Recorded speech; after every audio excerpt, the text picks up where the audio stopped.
الذين عملهم الصالحات والصلاة والسلام على سيد السادات وعلى آله وصحبه وتابعيه أجمعين. اللهم صل وسلم على سيدنا محمد اللهم صل وسلم عليه وسلم. Ya rahmatullah. Alhamdulillah kita bersyukur dan sehat walafiat yang umur kita bisa berkumpul di majelis ilmu di masjid yang mulia, masjid yang terhormat. Mudah-mudahan Allah kita semuanya yang berikan rahmat kepada kita semuanya. Amin. Malam ini kita lanjutkan pembahasan kita. Pertemuan sebelumnya sudah dibacakan informasinya, kemudian kita lanjutkan kemarin sampai mana ya? Oh iya, kemarin sampai fasala awla qabudatin akhrajat rasan summa rajah. Jadi yang membatalkan wudu yang pertama adalah tayammum khuruj sayyid, yakin bahwa ada yang keluar dari mana? Dari dua jalan kemauan kita, baik yang depan maupun yang belakang. Ainan kana awriha, baik itu berupa kerja ataupun angin, begitu bagi kita. Kemudian bahkan aujaban mu'tada, mau itu bentuknya bagaimana aja, mau bentuknya itu sesuatu yang lumrah atau apapun itu, kalau dia keluar dari dua jalan itu, maka termasuk dicontohkan oleh kita kadudatin akhrajat raksaha summa raja'ah. Hatta kalau kita punya pantat begitu, kemudian keluar cacing kepalanya, namanya begitu. Kadudatin akhrajat raksaha, cacing yang keluar kepalanya, summa raja'ah, kemudian kepalanya itu balik lagi, maka itu menyebabkan kita batal. Min ahadi sabilayil mutawaddi al-hayy, dari jalan dua kemaluan orang yang punya wudu dan masih hidup catatannya, dan masih hidup. Dubur karena mau kuburan, mau depan mau belakang. Maka kemudian kita sampai pada pertanyaan, bagaimana kalau keluarnya tidak tuntas begitu? Kayak tadi contoh cacing begitu, maka tetap batal. Pokoknya patokannya disebabkan karena keluar, walaupun tidak habis keluarnya.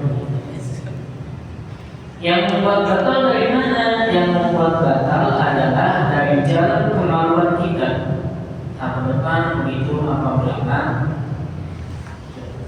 Bagaimana kalau kemaluannya nampak? Kata dokter, ini nggak bisa keluar dari sini. Akhirnya dokter bikin jalan lewat samping, mana tinggal begitu. Kemudian dibikin lalu jalan sama dokter. Mau kemudian dia mohon maaf pupnya keluar dari situ atau bentuknya keluar dari situ, maka tetap saja itu batal. Andai begitu ada begitu. Iya begitu. Jadi walaupun itu dia bukan di aslinya, dibikin bentuk samping begitu, jalan lain tetap batal. Tapi yang bikin batal ini catatannya adalah al-hayy, orang yang masih hidup, yang batal ini yang masih hidup. Kalau orang yang sudah mati, ya enggak. Orang yang sudah mati tidak begitu. Catatannya orang yang hidup. Jadi enggak ada peraturan buat orang yang sudah mati. Itu ada tuh, orang meninggal, kemudian anaknya mau nyium begitu. Anaknya mau nyium, kata yang ngapain? Jangan begitu. Ini udah diwuduin begitu, kata yang ngapain? Jangan boleh itu mandi dulu ya. Ini juga diwuduin begitu kata dia. Taruh enggak? Enggak. Udah taruh. Tidak batal ciuman anak sendiri. Orang itu nggak ada ngaruhnya. Makanya diberikan catatan oleh kita al-mutawaddi al-hayyi, orang yang punya wudu yang masih hidup yang batalnya itu. Jadi orang meninggal dimandiin bukan diwuduin.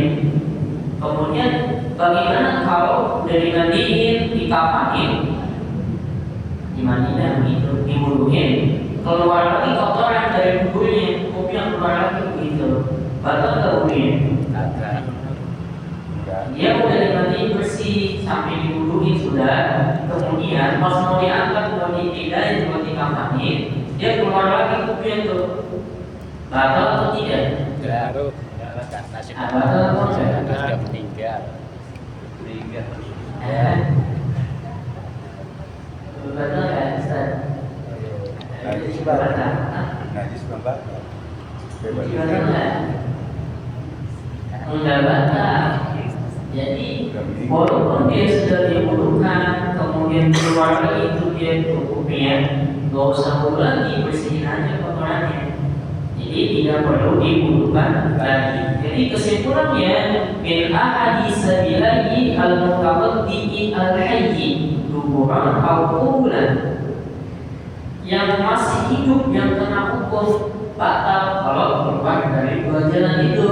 Kalau orang yang sudah mati tidak kenapa-napa.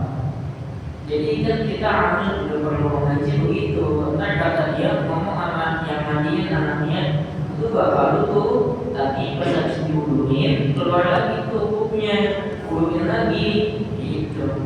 Nah, dibuang-buang air gitu. Gak usah dibersihkan saja, tidak perlu diwudukan. Walau kana al-khariju basuran nabitan dakhil kubur. Bagaimana kalau yang keluar itu adalah wasir? Wasir itu apa ya? Bahasa betulnya apa ya? Golga begitu. Iya, begitu. Kalau tadinya nggak keluar tuh, yang wasir itu tuh, akhirnya wasirnya keluar itu. Tadinya enggak. Tapi dia keluar atau tidak? Batal. Atau tadinya udah keluar 1 cm ya keluar 1 cm, batal atau enggak? Batal. Hah? Batal. Batal. Sekarang 2 cm keluarnya, batal atau enggak? Batal. Yang begitu. Jadi pokoknya apa aja dah yang keluar dari kemaluan itu membatalkan wudu apa saja. Kalau mani kecuali mani dan mani itu tidak batal mani.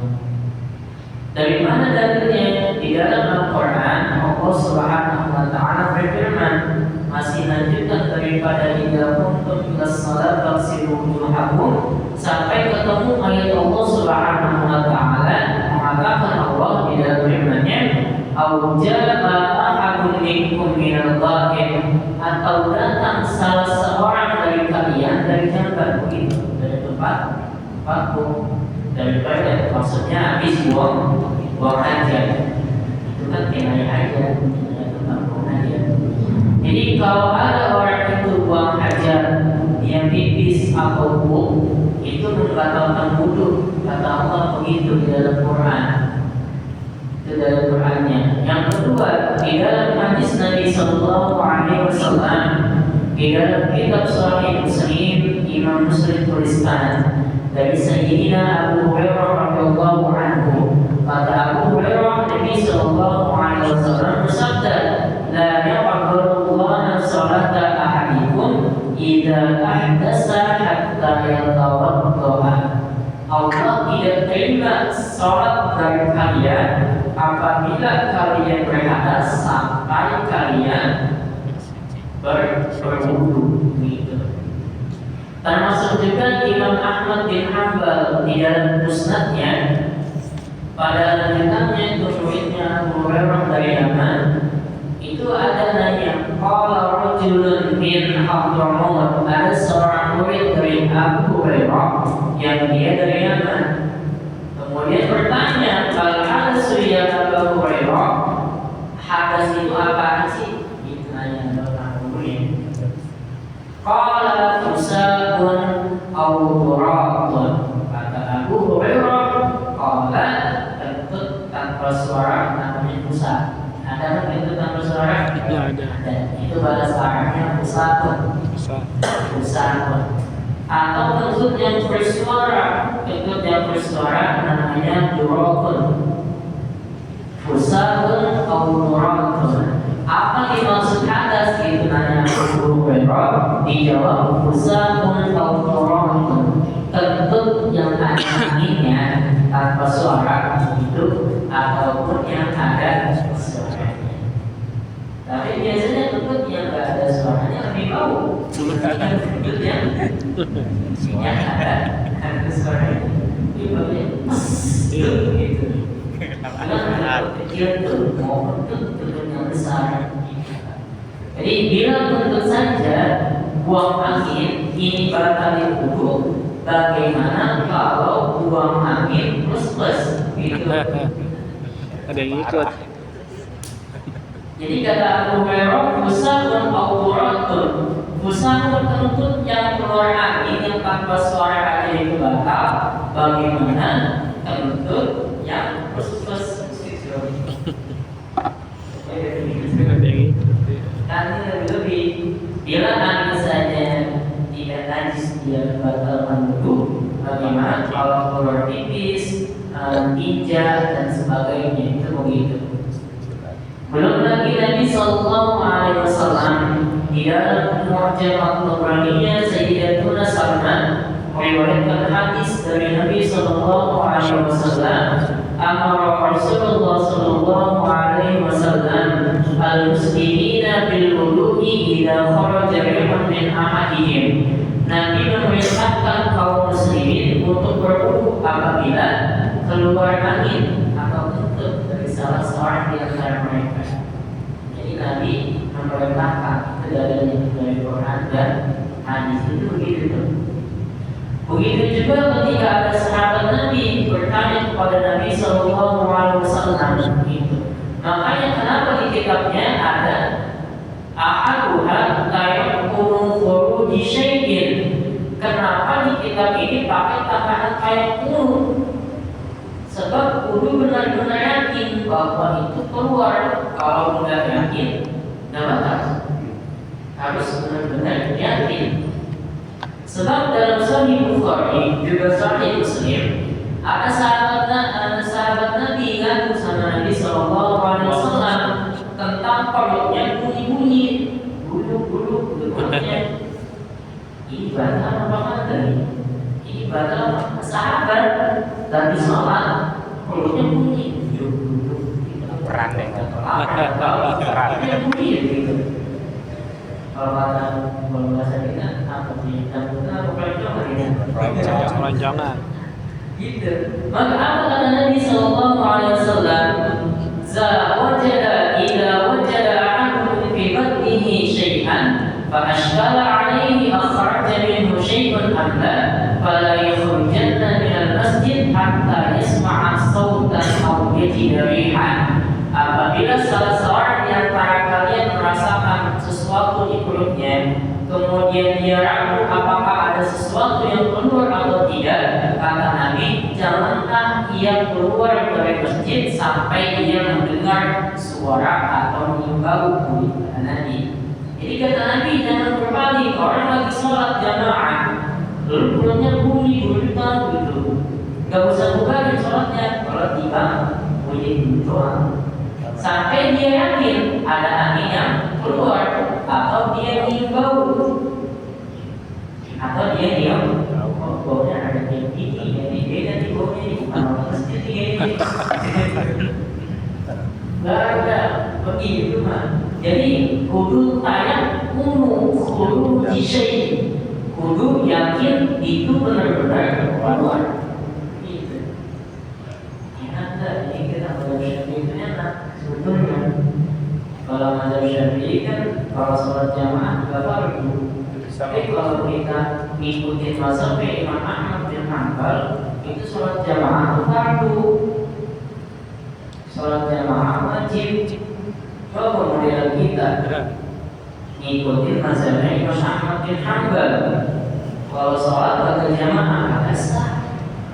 Karena beliau jamaah itu wajib.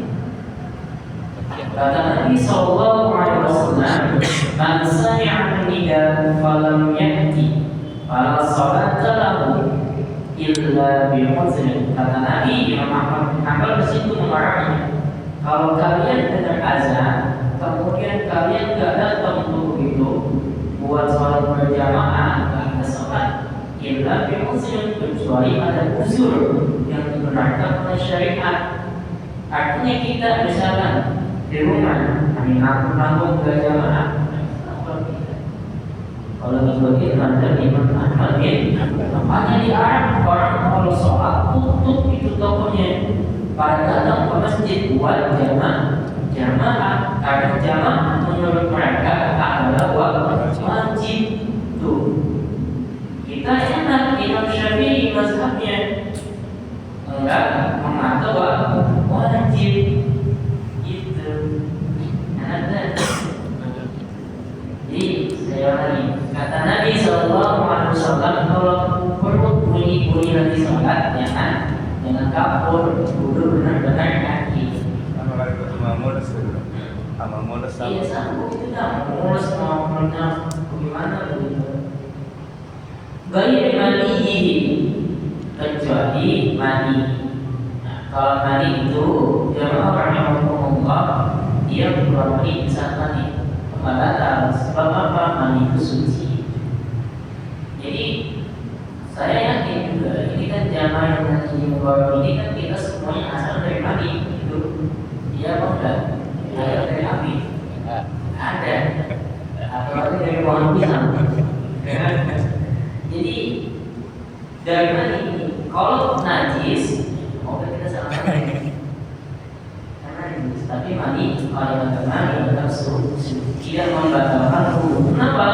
Dalam kitab Al-Ashbah wa Nazahir, Al-Imam Jalaluddin As-Suyuti menyebutkan sebuah kaidah, ma aujaba a'zama al-amrayni bil khususihi fala yujibu adwanahuma bi umumihi. Sesuatu yang dia wajib perkara yang lebih besar, sesuatu yang diwajibkan perkara yang lebih besar karena sebab yang khusus, tidak serta-merta mewajibkan perkara yang lain yang lebih rendah karena sebab yang umum begitu. Maksudnya apa? Ini sama-sama keluar nih, kok nggak batal kalau nanti begitu? Kan ini keluar juga nanti dari mana keluarnya? Dari kemaluan. Kenapa? Karena mandi ini menyebabkan mewajibkan perkara yang lebih besar daripada wudu. Apa? Yaitu mandi. Makanya mandi suci tidak membatalkan wudu, tapi mandi ini mewajibkan sesuatu perkara yang lebih besar, yaitu mandi janabah, mandi junub. Jadi kalau perkara itu mewajibkan yang jauh lebih besar, dengan sendirinya hukuman yang kecil dihilangkan oleh agama. Jadi bandingkan begini, di dalam kajian pidana hukum Islam, di dalam kajian hukum pidana Islam, pada tingkat kriminal kita ambil contoh zina, perkosaan. Kalau ada orang berzina sudah berkeluarga, maksudnya udah pernah nikah, mau dia sekarang masih nikah ataupun dia sudah udah berkeluarga, dia berzina, maka dia hukumannya kudu dirajam. Dilempari pakai batu sampai mati di muka umum, hukumannya dirajam. Bagi seorang pezina yang dia sudah berkeluarga, tentu yang memiliki pemerintah zina itu. Tapi kalau yang zinanya itu masih bujangan begitu, belum berkeluarga, itu hukumannya 100 kali cambuk plus penjara setahun. Beda nih, yang sudah berkeluarga dirajam pakai batu sampai mati. Tapi kalau yang belum pernah menikah dicambuk 100 kali terus penjara. Kenapa kemudian yang bujangan ini kudu dicambuk 100 kali dan penjara setahun? Karena dia bikin begitu. Kenapa yang berkeluarga kudu dirajam?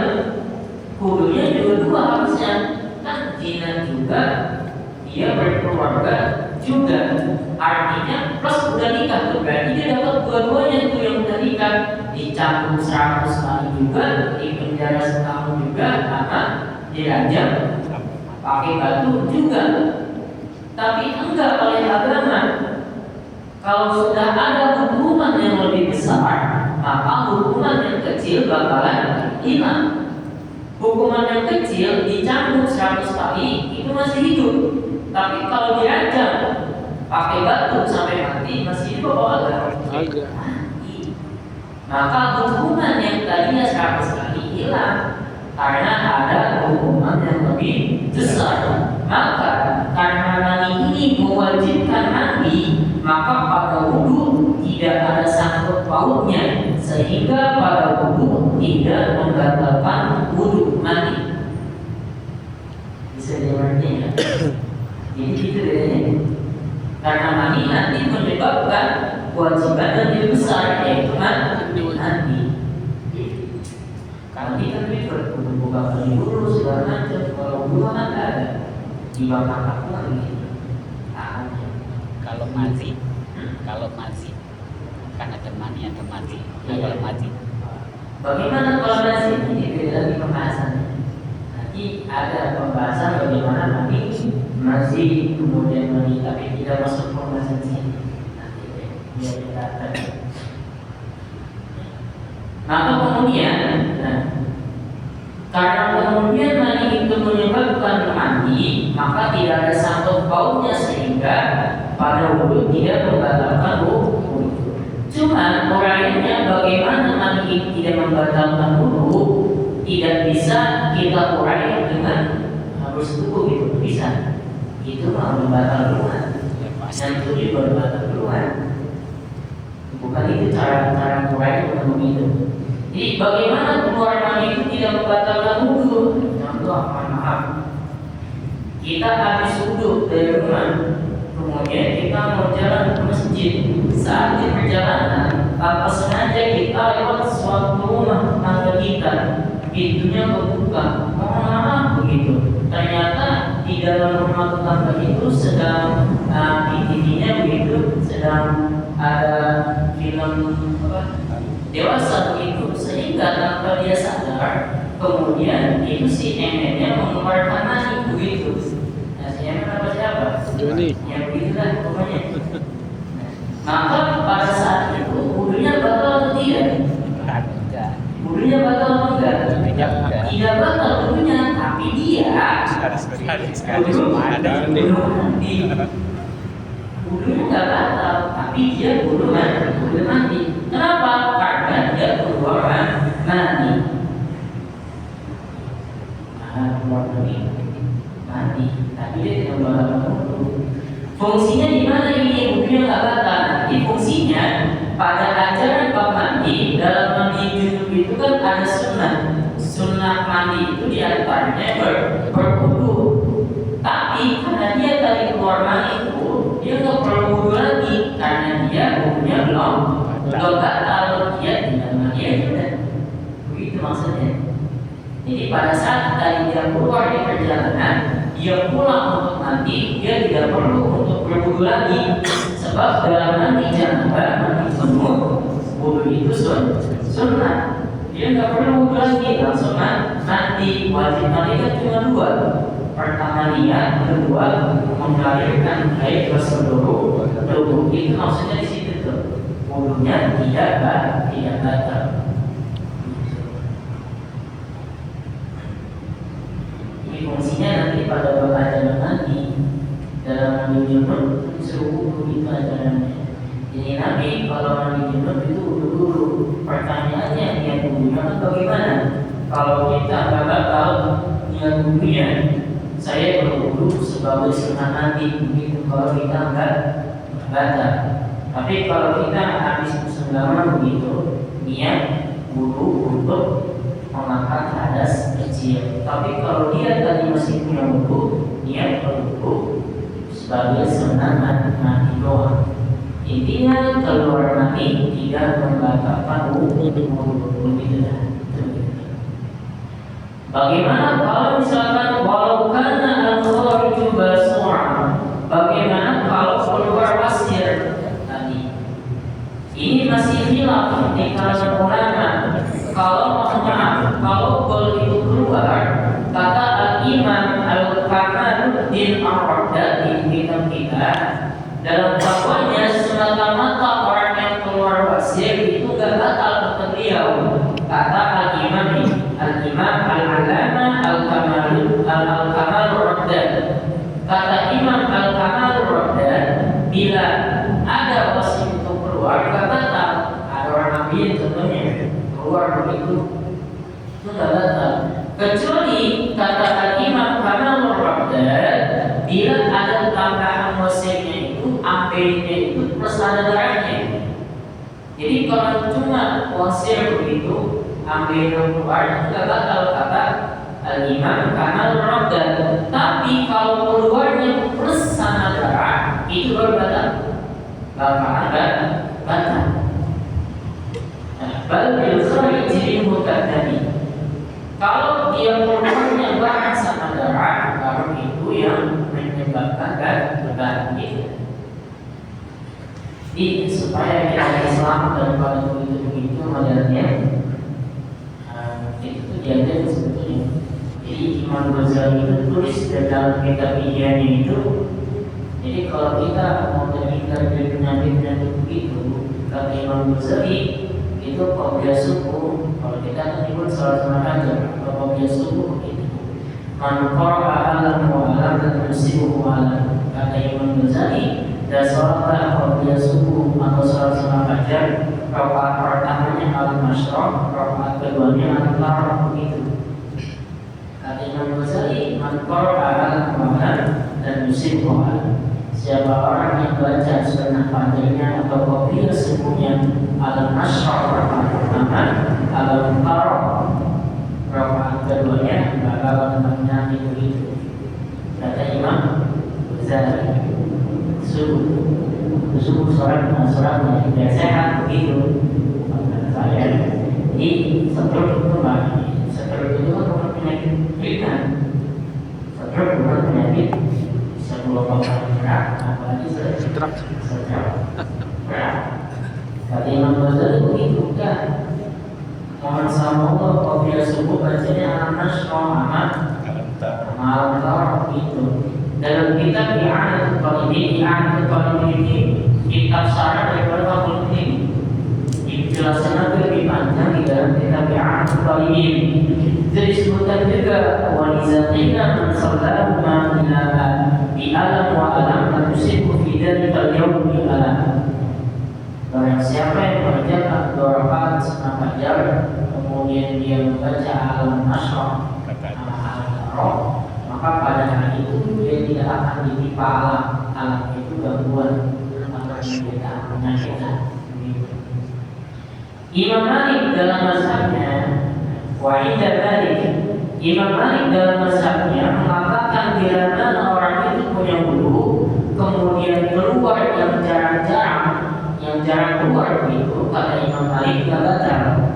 Kata Imam Malik, contoh pas pipis keluar batu, ini kan jarang gitu. Apa batunya jamrut atau batunya apa gitu? Giok gitu. Namanya cing batu, ini kan jarang-jarang nih. Gak normal kata Imam Malik, itu gak batal, jarang iman. Gak kenapa kata Imam Malik. Tapi dalam mazhab kita Imam Syafi'i lagi keluar angin batal, apalagi batu, benda. Berarti kencing begitu. Bagaimana kalau misalkan kencingnya Orson begitu? Rajo sih. Orson kan dengan zaman dulu gitu kan. Tetap aja dia batal karena dia keluar dari situ. Gitu. Tapi kita harus buat untuk kebanggaan ini. supaya kita paham dengan kajian. Jadi singkatnya yang pertama itu yang mengatakan wudu apa saja yang keluar dari kemaluan kita akan masih hidup kecuali mandi. Apa saja yang batal wudunya kecuali mandi. Salah satunya buang angin kentut. Ini kita harus pahami bahwa kentut ini yang batalin wudu sekali doang. Kalau kita kentut sekali wudu batal. Tapi kalau kentutnya 2 kali enggak batal. Untuk puasir ini kecuali puasir kan nggak batal kecuali ada Kalau mazhab Syafi'i kata, tapi kalau katanya Malik dan enggak. Tapi katanya kan karena berobat, kalau misal karena nakulim itu dia keluar batal kecuali disertai darah. Jadi yang perlu kita pahami, kalau kita kentutnya sekali, wudunya batal. Tapi kalau kentutnya 2 kali, wudunya enggak batal. Jadi kalau kentutnya sekali, wudu batal. Kalau 2 kali, agak dulu Sudah batal. tapi sudah nggak batal. Jadi itu rumah hidup. Kenapa kalau 2 kali enggak batal? Udah batal dan dia nggak punya ini kalau ini begitu. Kalau kentutnya sekali batal, kalau kentutnya 2 kali Nggak batal. nggak batal. Kenapa untuk 2 kali nggak batal tapi sekali batal? Yang pertama dia udah batal, artinya dia nggak punya wudu, artinya tidak ada yang membatalkan yang lain, karena dia sudah dalam keadaan batal.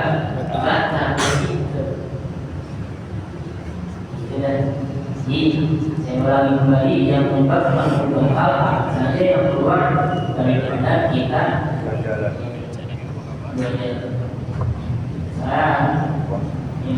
Satu menit lagi. Ini bagaimana kalau misalkan banjir itu, konsa, banjir, bencong begitu. Bagaimana kalau kemudian kemauan? Satu menit lagi, 2 menit lagi, 59. Jadi bagaimana kalau banci? Banci itu kan bahasa Cina.